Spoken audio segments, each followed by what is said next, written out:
Hey everyone, and welcome back to the Hey! Oh my goodness, we're here. We're back. Oh, that's terrifying. Hey. We're good to go. Hey, welcome everyone. If you're in the chat, Sovereign Thiocrat, thank you for chatting. Oh, yeah. If Hey, you're here, Sovereign everyone say Thiocrat. hi. Hello. Hey! Good stuff. Welcome. Welcome, Hello to Sammy Silk, our normal chatters. Saw Sammy walking Sammy his dog Silk's there. as I was wrapping up work. Should have let him know that Wicca. we're starting at a later time tonight. That's not that rap. That's it. Lead us in. Bring on. Ooh, I can't rap like that. Hey, what's happening, people? Welcome, everybody. Hi. I am paying absolute attention to what is happening here. I am focused. I am grounded. I am 100% aware. Hey, what did we do so far? Have we acknowledged country yet? Did we do that? You can Oh, hey. do that. I can do that. I should do that. So we are the Social Pillar, and we are coming to you from Aboriginal land that was never ceded. And I would like to acknowledge the traditional owners of the land that I'm coming to you from, which is the Darug people. And we'd like to acknowledge elders past and present and extend those respects. Sorry, we'd like to pay respects to elders past and present and extend those respects to any First Nations people who may be watching, including First Nations people from overseas. We're here. We're talking. Guys, help me out. What are we talking about? Can do. Well, it's probably good if I do a bit of a welcome. Yeah, because this is a good old friend of mine, Steve Radzicki, mate. Good to see you. He's a local role-playing game writer and publisher, director of Pickpocket Press, creator of the gritty sword and sorcery game, the TTRPG that is low fantasy gaming, going through it's a bit of an evolution at the moment too. And we're here to discuss a range of delights and considerations that went in creating your very own game. How are you doing, man? Oh my goodness, I've lost Steve. I can still see him on stream, but I've lost him. Intro. Oh, he's here. We can see Steve. Can you see? Hopefully the others can still hear me. Yep, we can see you, Steve, and we can hear you. All right. Thank you. Thank you for that lovely intro. Thank you for having me. There's always a tech gremlins. So, yeah, thanks, Ian and Jared and Thea for having me on. No worries. Oh, mate, so good. It's been a long time coming, actually, because to be able to talk about how many years we've been playing for. So we might get into that in a second. Thea, can you see Steve at the moment? I can't, but I've got him on the stream, so I'm on a very slight delay, so that is okay. This is awesome. Well, do you want to lead it? Do you want to actually go through from the top and all going to plan? Yeah. Okay, so I guess what are we doing here? Okay, this is crazy, guys. Can you jump in for me for a second? I'm going to restart. We're talking to Thea's gone, and just like that, we're having a chat to Steve, just as a bunch of gamers, because I think we've all sort of gotten to the point, and every GM, every game master, every dungeon master gets to a point where they're no longer just sort of facilitating mechanics and adjudicating rules and stuff, and they end up maybe homebrewing something and making something a bit different work for them, or creating their own creature, or maybe even their own mechanic. And at that point, you're a game designer. So I guess what's the whole process, rather than just modifying what we've already got?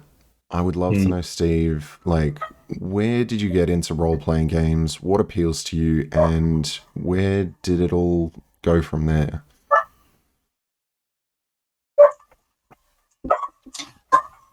Oh, well, that's a big question. I mean, when I first started, and this would be familiar to Ian as well, I think, because I think Ian might have had a similar start. I kicked off with Choose Your Own Adventure and Fighting Fantasy books. That's what got me into reading, frankly, in like 5th grade or something like that. And with all the dice and the monsters and everything, I just loved it. And then by year 7 and 8, something around that time, there were some guys playing D&D at school, and then I think I can't remember who got the the red box, the basic set. Anyway, somebody got it. We all started playing it, and then before you know it, 36 years later, or however long it is, Jesus Christ, getting old. Out yourself your age. Oh my goodness. We're still playing. Yeah. Although, not. It's been on and off. I probably like most games masters and players. Anyone who's in the hobby, I think. For me anyway, we sort of go through cycles of doing the RPGs, and then we'll do more board games or whatever. But it's something that I just keep circling back to. And I think I was saying to Ian before, I'll be in the old person's home. I'll still be getting those dice out and, running adventures or playing in adventures. So, yeah, Amazing. it's a long-term addiction. Yeah. Yeah. Oh, Awesome. hopefully one you don't need an intervention for. Multiple interventions. No, well, actually, it's pretty cheap. Pretty cheap addiction, isn't it? So, I mean, relatively, but Long term. sure, yeah.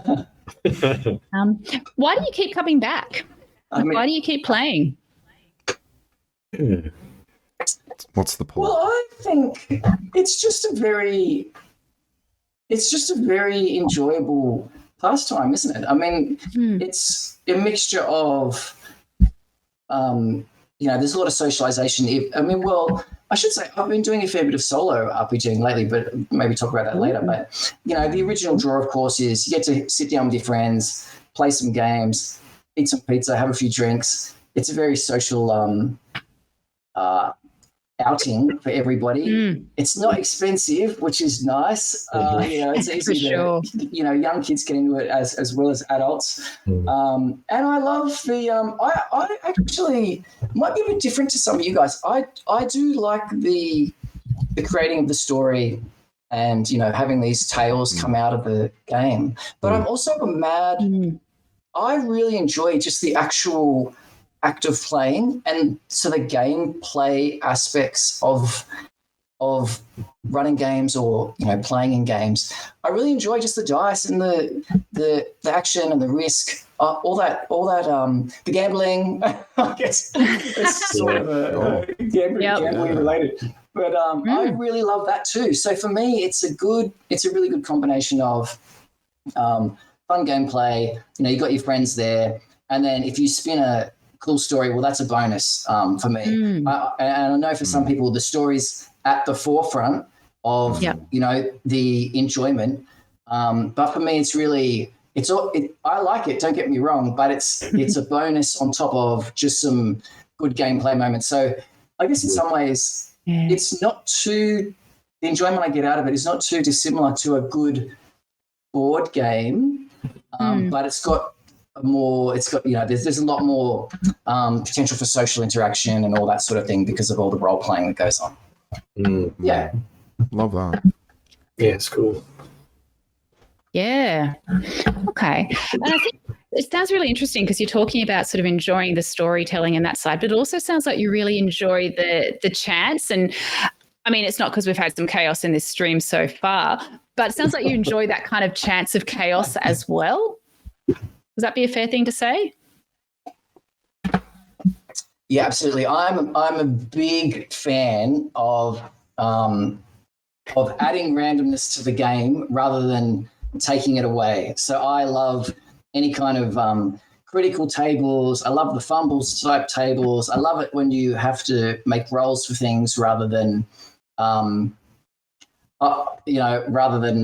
or degrees of success in your roll, so that when you do roll, you don't know if it's going to be an ordinary success or a great success or a failure or a terrible failure. Yeah. Anything that pulls tables in and injects randomness into the game, I love. And actually, speaking about that, I am currently working on, because it sort of connects with what this comes back to, I think, is a concept of, I don't know what exactly to call it. I think in the forums and stuff, people call it emergent play or emergent story, where you're drawing on a lot of random tables. Yeah. And these days also, and maybe they've been around for a long time, I don't know, and I've only just sort of discovered them, but there's also a lot of oracle tools out there, which you may or may not be familiar with, but it's stuff like no dice, where you sort of, and things like open question card decks, which will have keywords on it that you can draw on as the GM or as a player, I guess, in some instances. But it's for stuff like, say that the PCs are trying to break into a warehouse or whatever, and the GM's like, okay, well, is there going to be a guard patrol that turns the corner at just the wrong moment to intercept them? And you could decide that yourself, or you could grab your yes/no dice and roll them and see what comes out of it. And with those sorts of oracles, you can get really good a good range of things from a very strong yes to a little bit of a yes, a no, very strong no, and depending on style of oracle, you could also have an additional complication or additional bonus or whatever. And so I think I just love that idea of that the GM, that's right, that the GM gets to be surprised by what's going on in the session as much as the players are. And I really love that. And I think it comes back, it ties in well with, you can do that with any sort of adventure, but particularly, a more sandbox style adventure where the players are a bit more free to roam about. It's even easier to start grabbing your oracles and, rolling on random tables to see what pops out of the wilderness or whatever. But yeah, I do really enjoy that. Yeah, for sure. Yeah, I love that approach as well, because it gives you an opportunity to kind of live world build at the table. It's probably a really good hack if you not confident in prep, or writing out a whole session narrative, or finding that prep style that works for you, what you need at hand. When you know that you can lean on a tool like that, I feel like that's a huge thing for game masters. And yeah, I'm like, as I've been reading through Dragonbane, it does include exactly that, this solo approach where you have to, it says if you have an open-ended question that a GM would normally answer, this is how you resolve that. So and then absolutely, like random loot tables are fantastic and always have been around, but what happens tables, very cool. As well. I love that. And that's right, Dragonbane's got plenty of them, and there are whole books dedicated to this now, which I don't think like 20 years ago there was, but there certainly is now. And, it's just such a fun way to play, and a different way, I think, compared to, for example, the old Dragonlance adventures, which were quite scripted and you sort of had the plot to follow, which is fine, and that's fun in its own right. But then, with the oracles and the tables, you can sprinkle in more randomness and sort of, make the path a bit more meandering rather than so straight. But yeah, I think that sort of approach, it is interesting because previously, I think some people were always awesome at improv, right? Really good at just doing things at the drop of a hat and coming up with awesome ideas. But for me, I can't do that. I need the tables. Like, I need in my little GM toolkit. I need, random tables for what's going to happen on the street. Just 10 different random NPCs. The random encounters for if they wander off into the wilderness, then these are the potential things that might happen. And then, rumors or whatever, little plot hooks, I need a little table of those. And so you are still preparing for the session, but you're preparing to improvise rather than, it's a different way of preparing, but you still got to, there's a degree of preparation involved. Although I think it is easier in the end. Once you actually have done that prep and you've got your tools ready, you can then just jump in and it's like, okay, let's go. Sort of adapt as you go. You do the 80-20 rule. You do 80% of the work. Like, you sit down one afternoon and you crunch it. Like, if you are curating those tables or even just finding them, you sit down, you get the ones that you think would be cool. Even if it's like for a couple of sessions, you go, right, they're going into the jungle, they're going into the wilderness, they're going into caves. This is the theme, this is the tone, and you find something that works, or you curate that ahead of time. And then it's not about going, all right, when they get to this happens and that happens, because you don't know how the players are going to react. So why not have that surprise, as you said as well, which I love, is you don't necessarily know. The GM does get that to a degree with the wonderful chaos that is player characters, but I like just everyone kind of going, okay, that's now what we're doing, and everyone has to. Yeah, react I to love it. that. I love that. I think That's it's funny. also It's good. become We all got excited. I was just going to say, I think that's also good, like what you say about having those tables there, because even some people that do prefer to have that higher level of not creativity, of chaos, that's what I'm getting at, the chaotic things being injected. It's nice to have that as the backup or as a baseline. So I think that it's not so much something that you say is a tool that maybe if you're not good at improv to use, but it's actually really nice to have that, because sometimes the players, the game literally that I was just playing had a plan, had a direction, and the players did something completely different, and I would have killed to have some kind of business encounter table handy. Yeah, absolutely. That's right. It doesn't hurt to have them, whatever style you're running, does it? It's good to have that stuff around. I mean, that's right. I mean, I always try and have lists, a couple, 20 NPC names, a few other bits and pieces, just as a bare minimum, because my name creation is terrible. Otherwise, everyone's going to be Mary and John. If I want anything more fantasy or cyberpunk or whatever, it's got to be ahead of time. Yeah. Oh, yeah, for me. On that note, people in the chat are agreeing as well. So sort of saying that, it's great about RPGs is something that that plays to everybody's strengths, but also how it can shift between the kind of like the view of I want to say the DM's gaze, but I feel like I'm getting far too into theory here, but you've got the DM's gaze, the player's gaze. And to me, that idea of shifting around, not who's in control, but who's kind of driving that creativity a little bit. Oh, yeah. I mean, I think the GM is still, in control of the game. They still have authority over it. I do like the idea of I have grown more and more in favor of making the world seem like it's as independent of the GM as possible. Like that the GM is more like the neutral referee between the setting and the players. It's fine to be a fan of the PCs and all that. Completely fine. Of course, we don't want the PCs to be killed or lose or whatever. We want them to succeed. But I love the idea of trying to, for the players' sake, and when I'm playing, for example, I always like it to feel like the GM's not helping me. So if my guy's struggling in a combat, don't help me. If my character's going to go down, they're going to go, just let it happen.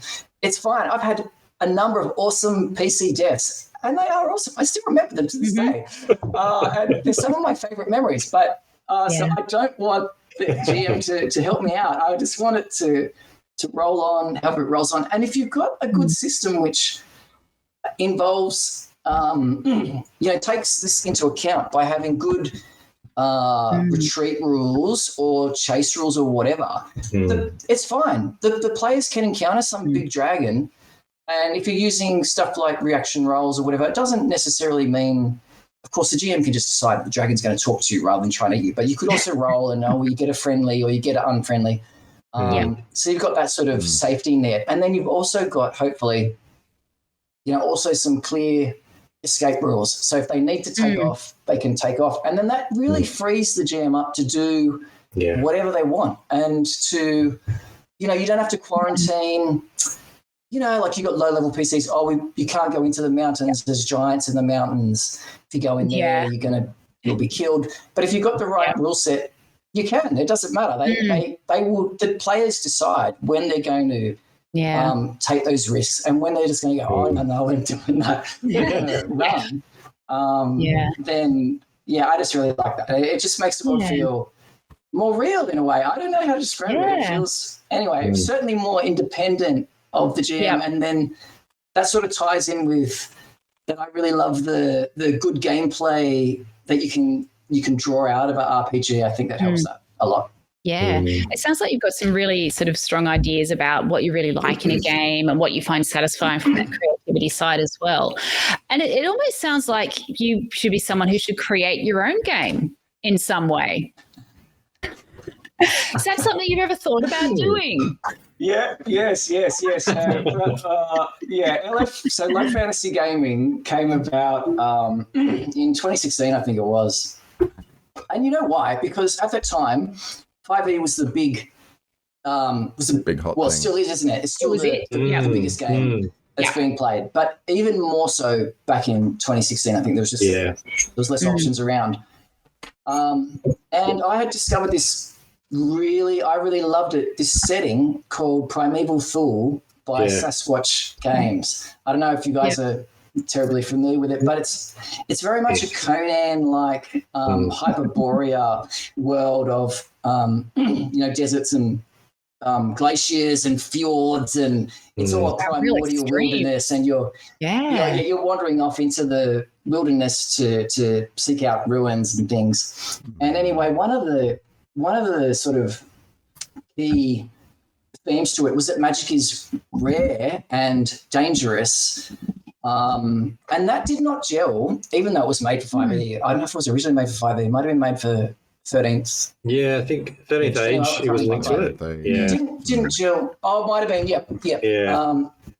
But we were playing 5e, and I was like, well, I really want to play this setting, but I don't. The 5e rule set does not work well with it, because if you're going to have magic which is rare and dangerous, that is not 5e magic, because 5e, there's no roll to cast. Your magic works automatically, basically. There's no real risk to it. And nearly all the classes at that time, and it might have changed since then because I haven't been keeping too much track, but certainly in the original game, a lot of the classes, vast majority of subclasses, had magic in them. So I was sitting there going, well, this doesn't really work unless I cut out all the classes other than Barbarian and Rogue and one of the fighter subclasses. But so I started making a non-magical version, right, of 5e. So I made a non-magical ranger, a non-magical bard, and then changed the way that magic was working. And anyway, as I was doing these things to try and modify 5e for Primeval Fool, I was changing so many things. I went, you know what? If I'm going to do all this, I may as well just change a few other things. So then I changed, I just did all this other stuff, all these other tweaks, and there was enough tweaks that I went, well, I'm just going to call this another game. Happily and grew it and created. Yeah. This is a whole new game.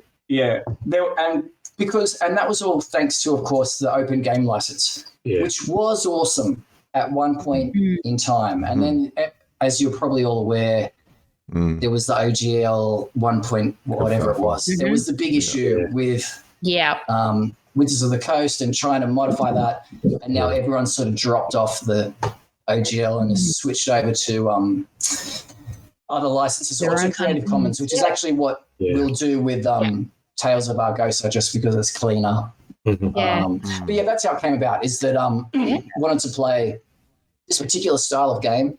5e didn't really suit it. Mucked around with it, and then went, oh, well, there's so much here, I may as well put it out for free.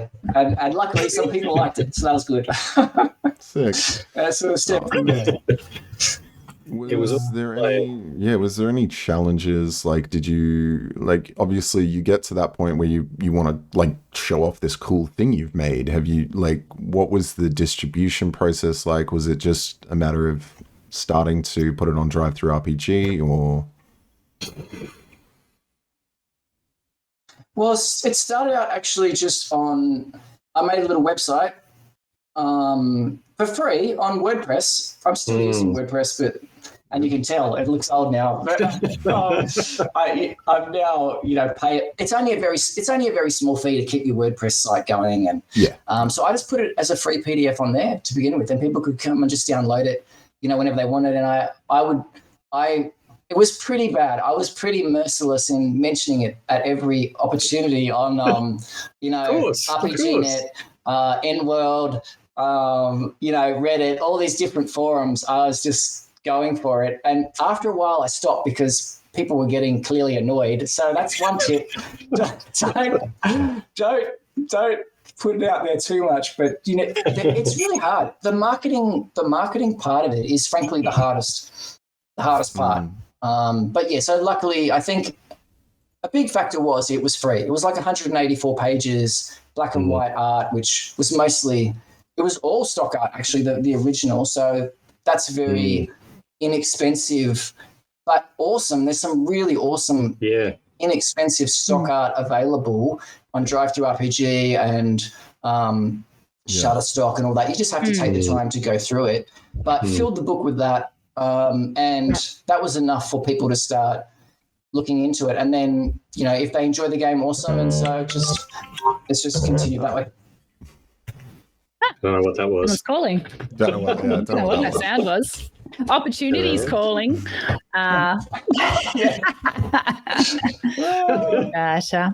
Yeah. I mean, that's. Have you talked a bit about what your game actually is? I'm sorry, I've been ducking in and out because it's one of these. What does it do? Tell us about your game. Tell us about this thing you created. Well, it's really. I mean, it's a variant of D&D. It is. My original idea was that, or the original approach I took was that if it ain't broke, don't fix it. Just leave it alone. So I only changed things that I thought needed changing, particularly in that first iteration of low fantasy gaming. And so it's really just a low magic version of D&D. That's really what it is. Based on the OGL, we tweaked some things. We took all the magic out of most of the classes. There's only one magic user class and one cultist, we call it. It's not cleric really. It's more like a paladin than a cleric. So there isn't really a cleric class.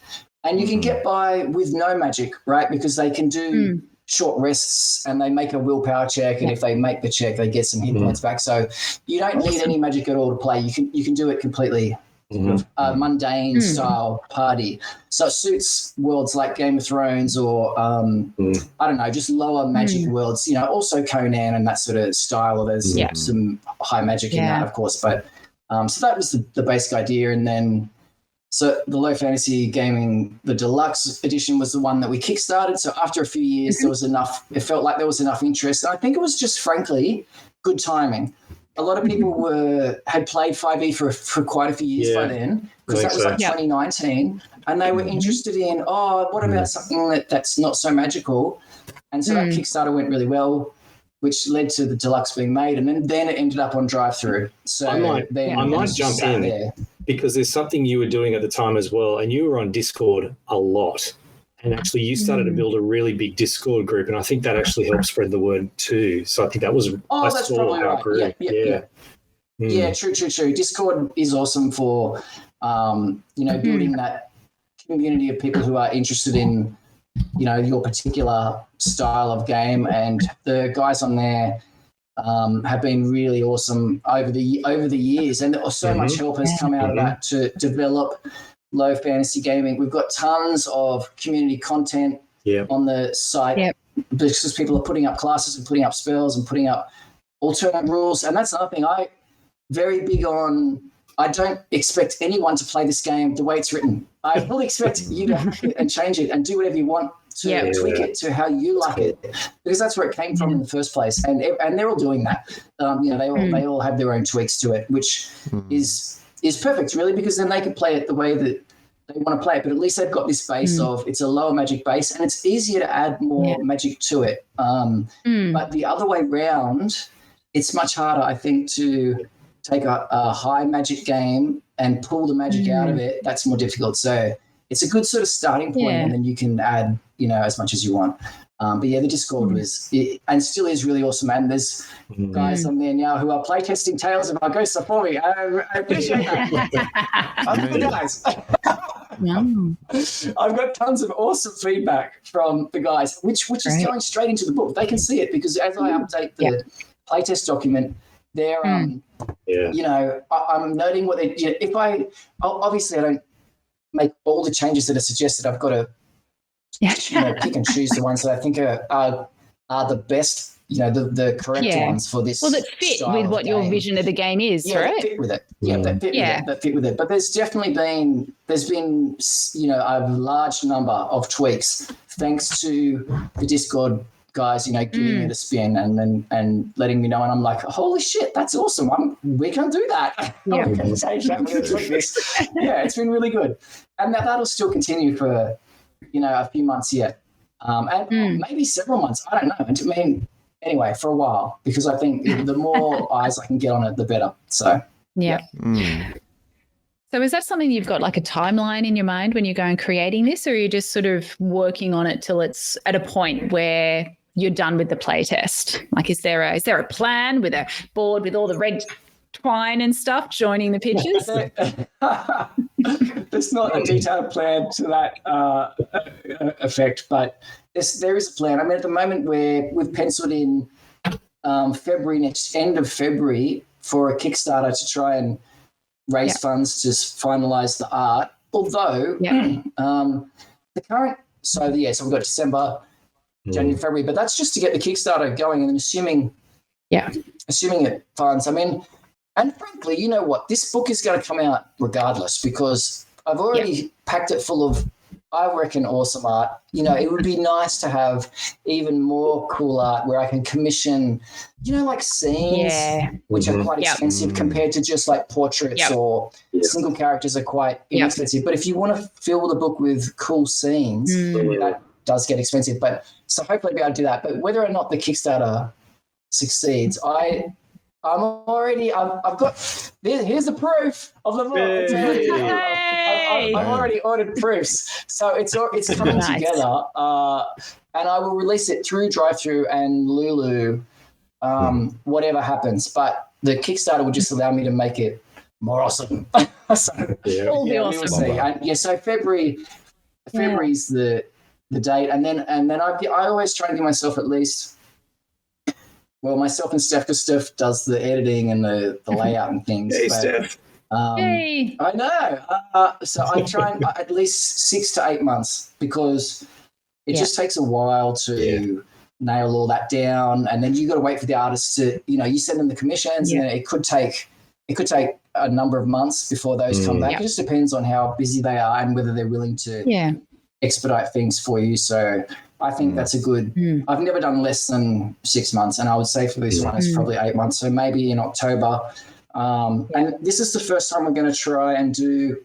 If we get enough people who are interested, we'll order an offset print. So rather than just doing it print on demand, there's a place in Lithuania actually, which I think Modifius and all that use, and they do runs as low as 300. So.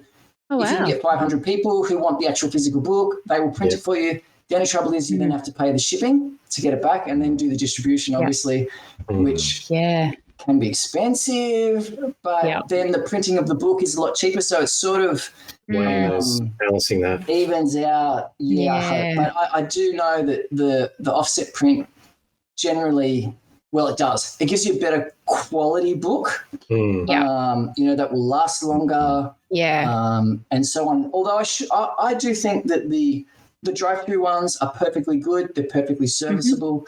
I like the Lulu ones better, that they are more expensive, a little bit more expensive. And then you got offset on top of that, where you can have ribbons in your book and, like foil. Yeah, it's got the feel to it. Stuff on the front, all that cool stuff. So it just depends. That'd be awesome to be able to do that, but we shall see. I mean, sounds like you've thought of a lot of the aspects, which is so wonderful to hear, because this is what Matt Colville's talked in a recent video on YouTube, is people just want to make cool shit and get it to people. Like that's what this whole community is driven by. Like when there's a new product, yes, of course, there's everyone who just thinks, especially with Hasbro being in charge of D&D and the whole OGL thing that you mentioned earlier in the year. Yeah, okay. Unfortunately, it's gotten to the point where there are brands around role-playing, but at the end of the day, the core community is just wonderful people like yourself, Steve, who just want to get their cool thing in front of people, and they want them to love what they've got. And so you've got, I love that you've got a spectrum that you can go and download, a free sort of thing, and you can go and get a PDF that's polished and got colored art. And then you've also thought about what about people who just love having a really cool, pretty book on their shelf.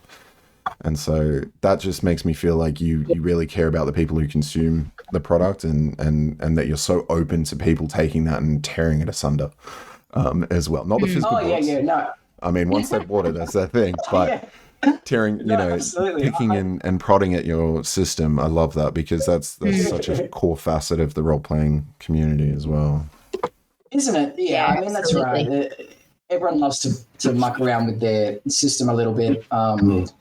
So we will see how it sort of all ends up. But I might pick up on that as well, because you said specifically about having good art, and I know what it's like when you say particularly scenes that really bring the world you're trying to create to life. It makes such a difference to have that as something you can show people. And it's like, it's funny you say that, because I know that for your, I'm so just delighted to have been part of the original playtest for the Low Fantasy Gaming, and when we had that chance to play it. And Jared, you will love this. We played this as a game, and I DM'd it for him using, I think we did 5th edition, but it didn't quite work with 5th edition. I know exactly what you mean. But it segued into Curse of Strahd, and that's actually, we started playing Curse of Strahd with that too, and it linked to the world. But I remember the tables you had were like just of characters you can meet on the street, and it would have the different nationalities or where they came from, because there's like 5 or 6 major nations, and we just had those really. It was like 2 lines with all this little bit of just interesting information, and it really brought the world to life. So it was kind of like being able to have those tables there, not only make it an easy reference, it's like, oh God, what can I think of? But it's also the style is kind of set there, so you know what to expect of these different things. And that's really, really handy if you want to understand what is the style of this game, how does that work, what is it, what's that flavor? So that's awesome. No, that's awesome. Yeah. I think the random tables, that's exactly right. It does help you build. It is all part of the world building, because if you've got your, depending on the style of the monsters that you put in there, or the style of the characters, the whatever, the street urchins and the peasants, and you've got the knights and the lords or whatever, and a little bit of detail just makes it easier for the GM to riff off of. And also the random tables are so fun to make. Whether you're making it for a book or just for your adventure or whatever, when you're making those tables, you're like, oh, this would be so awesome if this comes up. Or this would be so awesome. And then you only need like 6 entries. You don't need many. How many times are you going to really roll? And then so it doesn't take too long to make it, and then off you go, and you roll on the thing, and then you find out what happens. So I do love that. Yeah, it's just a fun way to play. It sounds like there's like a lot you get excited about in your game and stuff, and creating all your tables, just subtle hints. And it sounds like it's been a really enjoyable process for you. But, part of why we start the channel is to talk about, how people's experiences. So were there any things that were more difficult for you in this journey of creating your own game, or that you think were more challenging? I think that there's several areas which are, if you're going to, create your own product, whatever it is, adventure, system, etc. I think, there's a few issues to be aware of. So first of all is going to be the cost. So are you going to include art or not? Obviously, when you're starting out, if you don't want to spend too much money, you can do it very inexpensively with some of that awesome stock art. But it's easy to get. So one of the places I went wrong is I did actually have a crack. Well, Steph and I had a crack at making a board game, right? This was like last year, the year before. And I went mental on the art. I spent so much money on the art for this game. I got too carried away. It was a good lesson, right? Don't get carried, don't get too excited. And I'm very excitable, as you may be noticing. And so anyway, I spent all this money, and I got some wonderful art, and I will use it one day. But this particular board game, I couldn't get it to fund on the Kickstarter. I think I don't know if I just didn't advertise it enough, or there just wasn't enough interest in this particular style of game, which I love, but that's not really enough to get it made. Be careful. And not everything funds on Kickstarter. No, exactly. Plenty of stuff doesn't. And a board game was probably I probably bit off a bit too much. But having said that, I feel like I spent a lot of money learning how to use Affinity, Publisher, Affinity Photo, all these proper graphic design style tools, which I'd never used before. So when I started out with Low Fantasy Gaming, I just used Word, because that was what I used at work, and then convert it to PDF, and then off you go. You can print it. So, but with Affinity or Photoshop and all that, the Adobe equivalents. I like Affinity because you don't pay a monthly fee. You just pay it's like $50. You own it. That's it. but it lets you do way more with your graphic design. I think you can just make it look much more beautiful. And so I do thank the board game creating experience for teaching me all that at a very high fee. But so that was one difficulty. Copyright, obviously. So if you're thinking about, you need to be careful about what is allowed, what is not allowed. The OGL was really awesome and very clear about that. So that was quite good. And now if you're doing a D&D style game, it's wide open because they've now made it Creative Commons. So it's just something that you do need to be aware of. You don't want to get into any issues on that side of the fence. And then the other thing would be, I guess this is something that I'm still grappling with, frankly, is I think it's relatively easy to make a print-on-demand book, but if you want to make an offset print book where you print 300 or 500 or however many you manage to rustle up orders for, that's I'm finding personally that's a real challenge to figure out all the logistics. You end up needing to communicate with somebody. It's way too expensive. It just wouldn't be worth it. No one would buy it. But there's a lot of people ordering from China, but there's also there's Lithuania place. There's a few different places. But that I'm finding super difficult is navigating the. Okay, so you got to get it printed, and then it's got to go on a pallet, and then it's got to go in a shipping container, and then it's got to get from there to your distributor, who's probably in the US, and then how do you distribute it to the UK people? There's all these bloody special rules now about Europe, and this is a nightmare. So this is the part. This is the part that if you are thinking about this is the bit that I'm really struggling with, and frankly, it will just. I'm getting there, and I had to come to grips with it to some degree for the preparation of the board game. And a book is a lot easier because it's just smaller, lighter. There isn't as many components. So I think this is a better way to start, is do something little. But nevertheless, it's still a struggle, and so that's definitely been an area of challenge.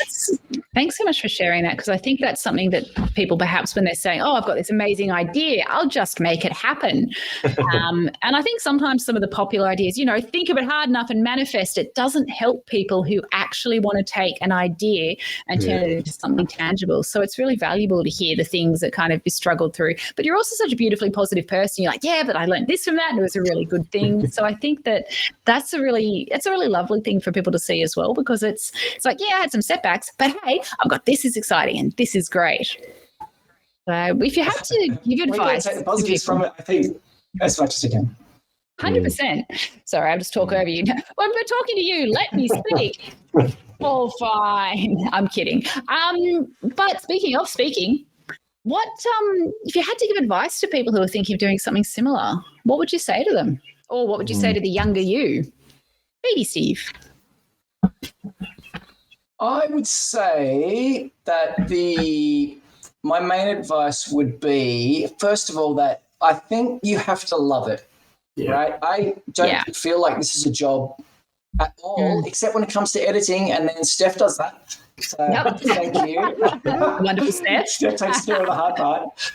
I get to do the fun part. I think you have to love it because there are there's a lot of hours. Well, actually, you know what? It depends on the scope of your project. If you're doing a 30-page adventure, that's very different to doing a 250-page book. So I think, first of all, I would start off small, maybe do some adventures and things, and then move into system later. Unless you're going to do like a mini system, what are they called? Super light, a real light system. Like a 1 page. 5 pages like or 10 pages later. Like a lasers and feelings kind of thing. Yes, exactly. So unless you're going to do something like that. But if you're looking at a larger style game, I think you try and do some adventures first for other games and then mix it in with that. I think I've been looking through all the stock art in TTRPG. J.E. Shields has got an amazing stock art library online. Shutterstock, I'd be looking through all the stock art and, cherry picking the ones that you love the best and putting them aside for, putting into your manuscript. And what else? Oh, of course, you got to start a website. Either start a Discord or start a website, just so that people can find it. There's got to be somewhere when they type it in, it comes up. And WordPress is free. I don't know about, there's Wix and there's all these other ones, but choose one of the free ones, create a site, put your free demo on there so that people can just grab it and download it. And then if they like it, they'll come back and they'll support you later. If you want it, if you get to the point where you want to put it on drive-through for a fee or whatever, they will support you. If they like the game, they're going to come back and go, yeah, man, I played that for 3 months or whatever. I'll throw you some cash to help make this other, sort of more improved version. People will absolutely do that. I mean, I've done it.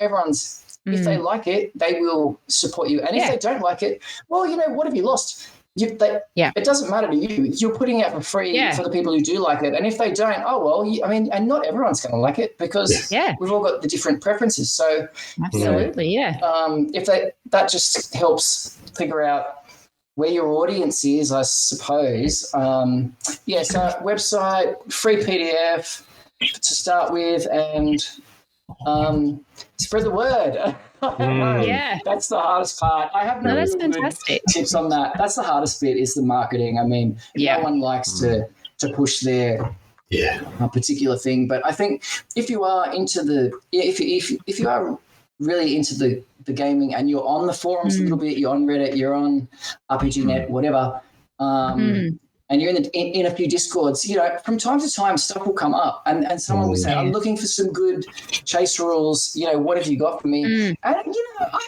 I don't think it's a problem to say, look, I've got these ones. I made them, by the way. So take that with a grain of salt.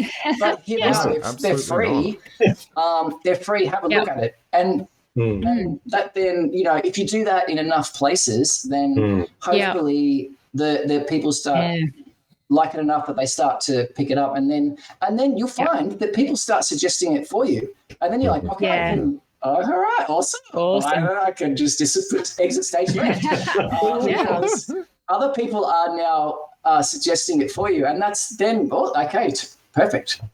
Off you go. So that I don't know. That's probably the main. Yeah, that's awesome. It's actually really interesting. So I think one of the things people talk about is I feel bad talking to my friends and people I like about the products I'm making, but Auntie Mimi in the chat says it's an interesting perspective. Marketing isn't pushing to people who want to hear it. And I think that's such a good thing to say, and ties into what you're saying. It's like people get excited about this and, hey, here's a thing I made. And if you like it, you'll support. Very true. No, that's absolutely right, isn't it? I mean, every time I see Free League has put something out, I'm like, okay, I need to know. What is this one? It depends what it is. They've got a zombie game or something coming out. I'm not particularly interested in that one. But, zombies are a bit dead. Dragonbane. The other games just were right on the money, for me. And Simba Room. Anyway, so that's right. I guess that. There's got to be some marketing, because else no one will hear about it without it. So. People have got to know. Well, that's amazing. Maybe on that particular question, because I mean, I've played a little bit of low fantasy gaming, and I would love to play with you, Thea and Jared, so you can have a chance to immerse yourself in the gritty fantasy of this game, which is so cool. But I want to ask you, Steve, particularly because you've done that. Low fantasy gaming was the rule set originally, with a few of those adventures you kept pumping out, like just little mini adventures every now and then. They were great. Oh, true. And then that turned into the Midlands, the Tales of the Midlands, which you had as well, which I've got, and a beautiful book as well. So you're doing Tales of Argosa, which is second edition, is that right? It's what's the difference with this? Why do a second edition? Yeah, that's a good question. I suppose that, so when I first did the low fantasy gaming, I thought, this is it. This is my perfect system. I have created it. I'm done. And then no more work ever for me. Yeah. And then, of course, within a very short period of time, it's like, that isn't as good as I thought. I'd probably change that now. And then over the years, everyone complains about the barbarian being too strong. And so there's been plenty of good feedback over the years, but primarily actually it's because, Tales of Argosa is like this, the next iteration of low fantasy gaming. And it's because my tastes have changed. I think I am previously, so I don't know, these days anyway, I'm much more interested in, emergent play sort of approach. I like the game to be quite deadly, not deadly, but dangerous. Consequences. Dangerous gameplay because, consequences, because I think, if you only need a few monsters or whatever to threaten the PCs, then the combat runs quicker. If the combat runs quicker, you have more time for other things, and you most especially have more time for random events. So one of the problems with 5e that I used to find is because the combat takes a long time, you don't want to use random encounters because you've only got so much time in your session. You can't spend another hour mucking around with a random encounter. So there's things that hopefully in Tales of Goso, which are it's streamlining the combat. Hit points are reduced. It's more dangerous. Everything's more dangerous and just more deadly. And then also, I'm going for a emergent play focus. So the book is going to come with a bunch of tables, but also I've got these dice, the yes/no dice, and I've got my deck of. Very cool. There's this deck called the Deck of Signs, which is like it's sort of inspired by a tarot deck, but much more basic than that, but it's just got a bunch of keywords. It's got a noun, and then I might be able to show you very quickly on the. I don't know if it'll pop up. But, this is the. It's too. That's the back. Anyway, that's the current back. And you turn it over, and so you get like this. Famine. I can't read it backwards. Anyway, there's like a noun, so stunning. a noun, a verb, an adjective, and then like a vibe or atmosphere. Anyway, that's the idea is that you can just draw from the deck, and you can, riff off the keywords that are there, and try and encourage that. Yeah, that's fantastic. It's a tool to support the improv. So the idea is the book will come with the dice and the cards as a package, or whatever, and of course I I also wanted to have a go at more unique art. So I've built up over the years. Actually, I've built up a lot of great contacts like Daniel Comesi and Luke Eidenschink and Matt Morrow, Jay Shields, all these awesome artists. And they've done a number of pictures for me already for this book, but it would be awesome to just fill it with cool art. And because when you're reading through it, it's just an experience in itself. Even if you don't end up playing it necessarily, you might want it just to go through the art and to have the tables, because you might want to use the tables for some other, you want to run Dragonbane, but you want some extra tables. So it'll have those bits and pieces. So, so it's supposed to be an improved version of it'll run quicker. It's a bit deadlier. And a few other bits and pieces. So that's why it's being made. And whatever happens with the Kickstarter, it will be out there on Drive-Thru and Lulu. And the cards I'm waiting for my proof to come from Drive-Thru. The only trouble is the dice, because it's very expensive to. I might be able to show you some of them. But are they 3D printed? Some dice are very. No. I made wooden ones for the moment, but they've got little symbols like. Oh, hang on, I'm just going to see it. That's a no, and then you got the blank, and then yes, and then there's the fortune die with a little sun on it. Or the skull. Anyway, but to make these it's quite expensive to make them in small numbers. So that's a Kickstarter would be good, because if you get 500 people, then it's quite inexpensive to order 500 sets, and it's very doable.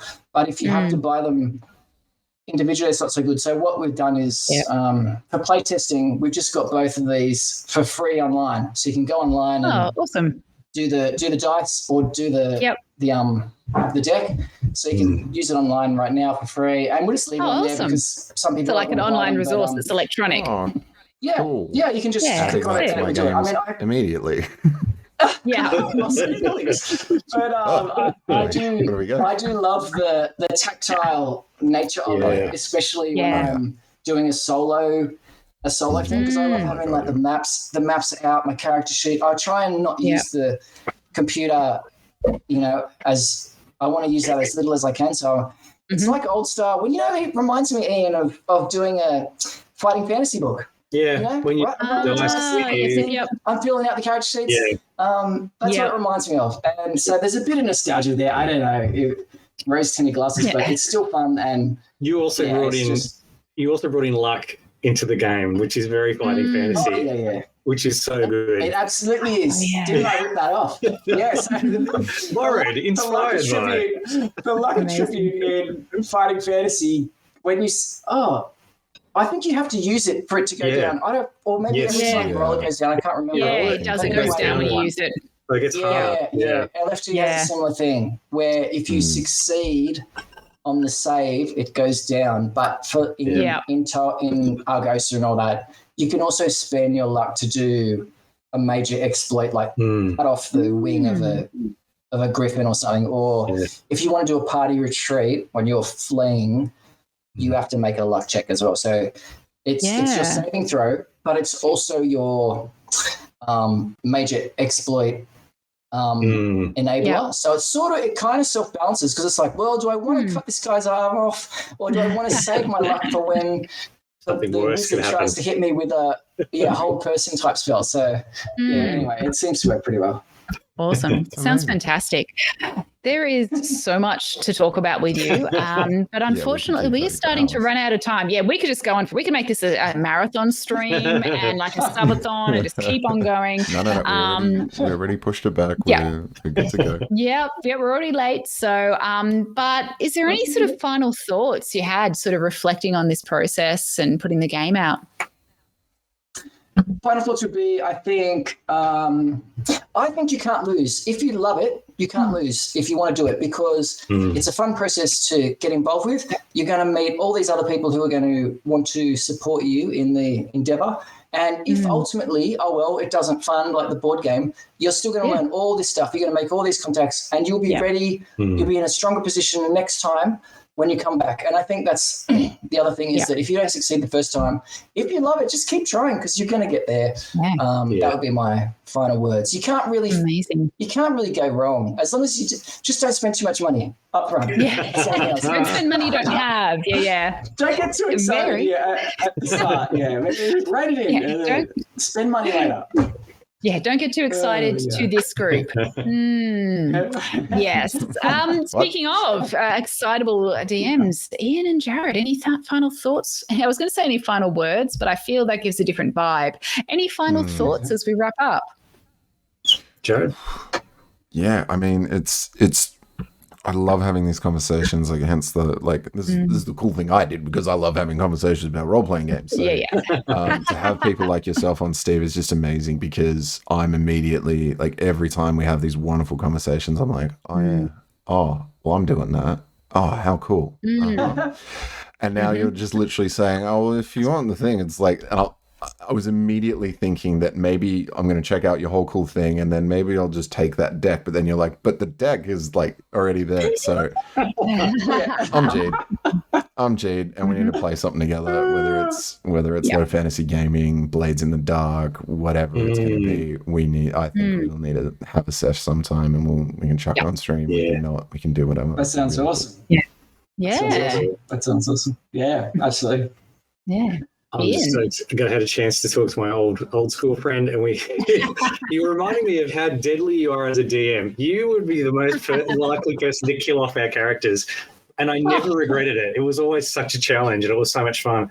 But it was always like, mate, it's so good having you on here at last to be able to talk about your game and about the stuff that you've done to develop it and what drove you to do it. And just hearing that for people to be able to learn this is fantastic. So, and we're going to go against it. It's been a while. Yeah. So, no, thank you so much. Yeah, it was a real pleasure. Thank you, guys. It was an awesome experience. I'm really appreciative of the offer to come on and chat about these things. And I wish everybody all the best for 2024. I know you got. Is it your final episode next? Proper episode. Right. All proper episodes. We put all the same equal effort into everything we do. But that's perfect. The same level of chaos. Yeah, perfect segue though, Steve. We are actually going to be just doing something chill, and we're going to be making characters for Blades in the Dark, a sort of gothic, rich, sort of industrial era, spooky kind of mysterious setting, and you play a bunch of scoundrels and urchins and people who are just looking to make their fortune in an otherwise beat down world.